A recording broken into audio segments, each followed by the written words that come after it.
बिस्मिल्लाहिर्रहमानिर्रहीम। मैं हूं मूसा अली नया जहाँ के प्लेटफॉर्म से। आज मैं बात करने जा रहा हूं कि हम जो नमाज में हम पढ़ते हैं, सूरह फातिहा, अल्हम्दुलिल्लाह शरीफ जो हम पढ़ते हैं, जो हर एक रकत में हम पढ़ते हैं, बेशक नफल हो, सुन्नत हो, वितर हो, फ़र्ज़ हो, जो हम जो पढ़ते हैं उसमें हम क्या बात कर रहे हैं और ये क्यों इतनी लाजम है। जो कुरान की पहली सूरत भी है और ठीक है, और हर जगह भी यानी किसी दुआ में भी।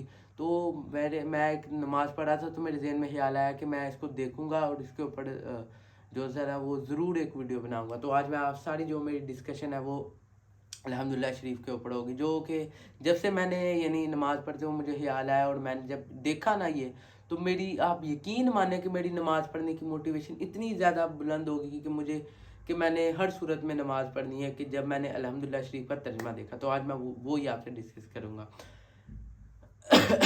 जब हम बिस्मिल्लाहिर्रहमानिर्रहीम के बाद अल्हम्दुलिल्लाहि रब्बिल आलमीन पढ़ते हैं, कि यानी सब तारीफ़ें अल्लाह के लिए हैं जो तमाम मखलूक़ात का रब है।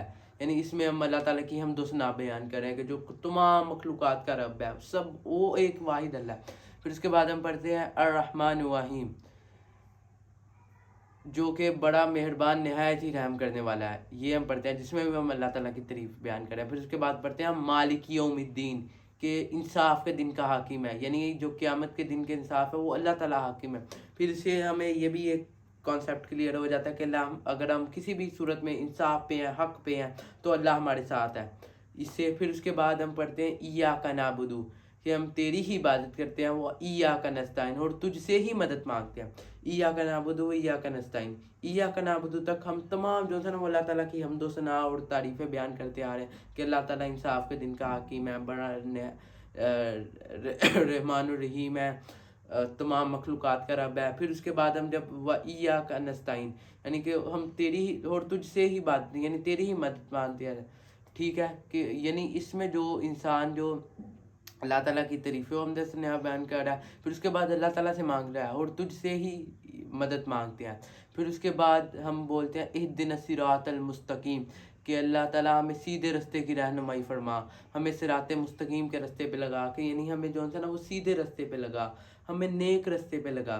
इस इधर तक जो है ना वो फिर हम अल्लाह ताला से मांगना शुरू कर देते हैं। और जो उससे पहले इय्याका नअबुदु व इय्याका नस्तईन, अगर ये लाइन हम यानी अगर इसको अपने ज़हन में बिठा लें, तो आप यकीन मानिए कि हमारे इतने मसले हल हो सकते हैं, इतने मसाइल हल हो सकते हैं। इसमें तो एक तो ये भी आता है कि हम शिरक नहीं करना, किसी सूरत भी शिरक नहीं करना, सिर्फ अल्लाह ताला से मदद मांगनी है।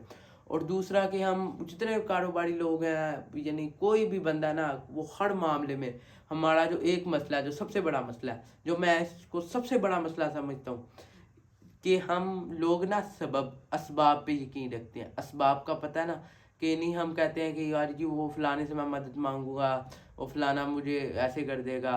वो नहीं था, वो अल्लाह ताला का वो एक बंदा था, वो जा रहा था वो कुएं के अंदर, जब उसने देखा तो वो पानी बड़ा गहरा हुआ था, वो ऐसे बैठ गया, उसको प्यास भी बहुत ज़्यादा लगी हुई थी, वो कुएं के साथ बैठ गया। ठीक है जी, कोई आएगा, कोई मुझे आके पानी दे देगा, उसने ये ख्याल सोच रखा हुआ था। और उधर से ये एक वो हिरन का बच्चा आता है, वो आके ऊपर हाथ उठाता है, अल्लाह ताला से दुआ मांगता है, वो पानी खुद बाखुद उबड़ के आ जाता है, और वो साथ में हिरन का बच्चा भी पी लेता, और साथ में वो जो आदमी था वो भी पी लेता। फिर बाद में उसके ज़हन में ख्याल आया कि मैं अल्लाह ताला का नेक, फिर भी मेरे लिए पानी नहीं आया, और एक जो हिरन का बच्चा उसके लिए पानी आ गया। फिर भी यानी उसको पता चल जाता है कि बाद में, कि मैंने ना असबाब पे यकीन रखा था, मैंने रब पे यकीन नहीं था रखा। और वो जो हिरन था उसने हाथ उठाए थे कि या अल्लाह मुझे प्यास लगी है, मुझे पानी दे, तू मेरा रब है।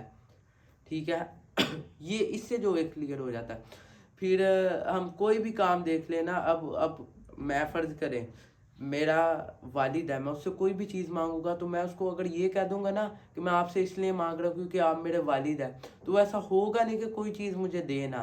तो अल्लाह ताला को जब हम ये कहते हैं कि अल्लाह ताला हम तेरी ही इबादत करते हैं और तुझसे ही मदद मांगते हैं, कोई ऐसा कोई भी आप काम नहीं जो अल्लाह ताला फिर आपका करेगा नहीं, जब आप किसी भी सूरत नमाज के बाद भी जब आप इख्तियार करें। फिर वो जब मैंने कहा इस दिन सिरातल मुस्तकीम, के हमें सीधे रास्ते पे लगा।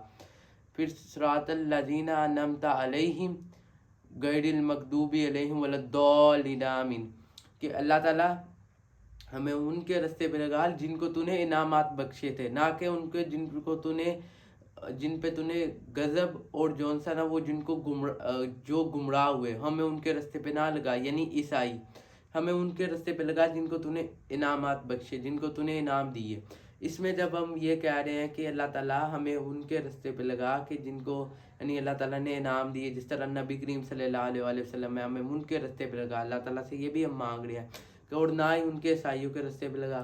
تو یہ جو ساری اہدنا صراط المستقیم کے یعنی اتنی بڑی ہم اللہ تعالیٰ سے چیز مانگ رہے ہیں، 5 وقت جاتے ہیں، پھر اس کے بعد میرے خیال سے 17 رکعت عشاء کی ہیں، 12 اس کی ہیں، ظہر کی ہیں جو 29 ہوگی، پھر اس کے بعد 8 عصر کی ہیں 37 ہوگی، پھر اس کے بعد 4 فجر کی ہیں، وہ کتنی ہوگی 41 ہوگی، پھر 7 اس کی مغرب کی ہیں، 41 رکعت جو ہے نا وہ ہم پہ جو ہم پڑھتے ہیں ڈیلی۔ کچھ لوگ فرض بھی پڑھ لینا تو پھر بھی اس میں ہم اللہ سے کتنی یعنی اہم ٹاپک پہ بات کر رہے ہیں، کتنی ہم اللہ تعالیٰ کی تعریفیں کر رہے ہیں، پھر اللہ تعالیٰ سے ہم کتنی اچھی چیزیں مانگ رہے ہیں کہ اللہ تعالیٰ ہمیں ان کے رستے پہ لگا جن کو نے انعامات بخشے تھے۔ ان کو کون؟ دنیا کے سب سے بڑے جو لیڈر تھے، جنہوں نے ایسے لیڈر پیدا کر دیے تھے جنہوں نے دنیا کی امامت کی تھی۔ جس طرح آپ دیکھ لیں نبی کریم صلی اللہ علیہ وسلم نے حضرت عمر رضی اللہ تعالیٰ عنہ جو آدھی دنیا کی خلافت کرتے تھے، حضرت ابو بکر رضی اللہ تعالیٰ عنہ، حضرت علی رضی اللہ تعالیٰ عنہ، جن کو کوئی جانتا تک نہیں تھا، نبی کریم صلی اللہ علیہ وسلم کی شفقت کی وجہ سے انہوں نے رومن اور پرشین امپائر، کیسر و کسرا کے جو امپائر تھے ان کو گرا دیا تھا۔ تو اللہ سے جب ہم یہ چیز مانگتے ہیں، ایک تو سارے خوف دور ہو جاتے ہیں، ساری ٹینشنیں دور ہو جاتی ہیں، اور سارا توکل ہی اللہ پہ آ جاتا ہے، سارا ٹوٹلی، اور پھر ہم ہمارے جو سارے کام ہیں وہ بڑے بہترین طریقے سے ہو جاتے ہیں۔ لیکن یہ تب تک ہوتا ہے جب تک ہم اس چیز کو سمجھے کہ ہم نماز میں کیا پڑھ رہے ہیں۔ جب ہم رٹائے لفظ جو ہمیں وہ سمجھائے ہوئے ماں باپ نے وہ ہم بولتے جا رہے ہیں، تو اس سے نہیں، جب اس کو سمجھنے کے جو دل سے سمجھیں گے نا تو اس کا آپ کو فائدہ خود بخود نظر آئے گا۔ اسی کے ساتھ آپ کو ضرور انشاءاللہ موٹیویشن آئی ہوگی کہ آپ نماز پڑھیں۔ اسی کے ساتھ مجھے دیجیے اجازت، اگر کوئی غلطی کوتاہی ہوئی تو انسان معاف کیجیے گا۔ اسی کے ساتھ مجھے دیجیے اجازت، میرے چینل نیا جاؤ کو سبسکرائب کریں، کمنٹ سیکشن میں بھی رائے کا اظہار کریں۔ شکریہ۔